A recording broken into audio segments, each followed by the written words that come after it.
So, what is the background of this case?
Here are the legal issues.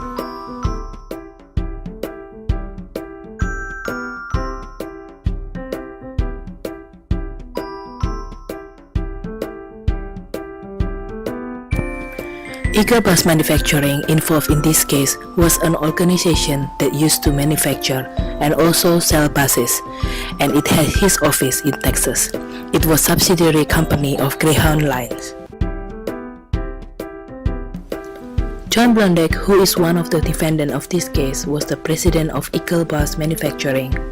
Another defendant of this case, Tull, was the vice president of Eagle Bus Manufacturing and was also handling extra tasks of the marketing of the company.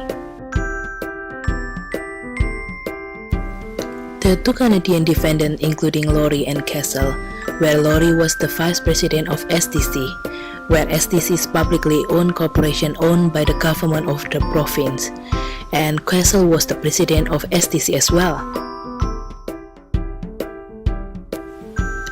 Castle and Lowry claim in this case that they could not be sued by the US Department of Justice according to the FCPA, because according to Act, those who receive the bribery are not to be categorized as criminal. Blondek and Tull are guilty according to FCPA because they have bribed the official, and that too for their own private benefit. They had used the money in order to influence the decision of the foreign official. So the US Court of Justice has charged them for violating the act. After having deliberated the issue, the court decreed that no act of conspiracy had taken place within the context of how all four defendants went about breaking the anti-bribery provision of the FCPA. It was pointed out in the final ruling, Congress was quite explicit about its reason, but none of these reasons have anything to do with foreign officials. Instead, the exclusive focus was on the US companies and the effect of their conduct within and on the United States. Congress intended for the FCPA to be used as a thing in itself, that is, without any attempts being made to indict the covered parties because of their presumed willingness to undermine the legal power of the act. Consequently, this suggests that while evoking the FCPA to address the act of bribery, the state may never cease paying close attention to what are the formal qualification criteria in this regard.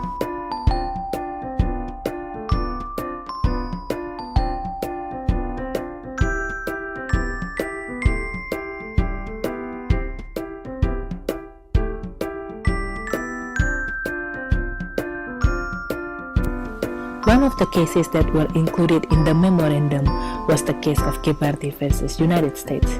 This case was given references, and the Parliament also gave importance while giving a conclusion, as it was believed that both the cases shared a similar issue.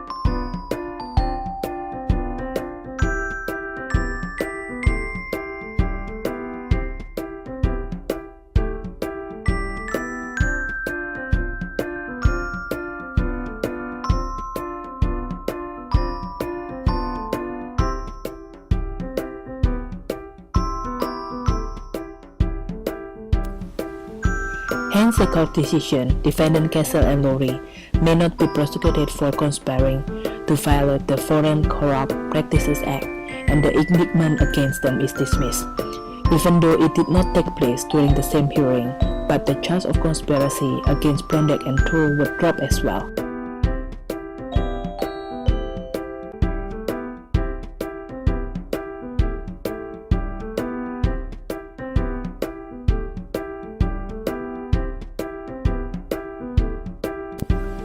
It will only be logical to refer the discussed case as the important for plaintiff and defendants, as the actual foundation upon which their legal argumentation should be built.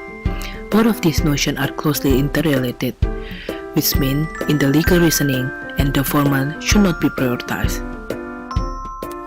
Now, if we look at this case from the point of Canada, this way it would promote the Canadian official to continue doing such criminal activity if they are not stopped by the other country, and if the country do not report such criminal activity, then this will continue.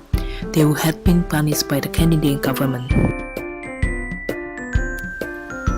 It would have been fair if the Canadian official had been treated the same way. If we look from a neutral point of view, both nationality should have been equally treated and have been equally punished, for both of them had equally done wrong and both the party were equally done right.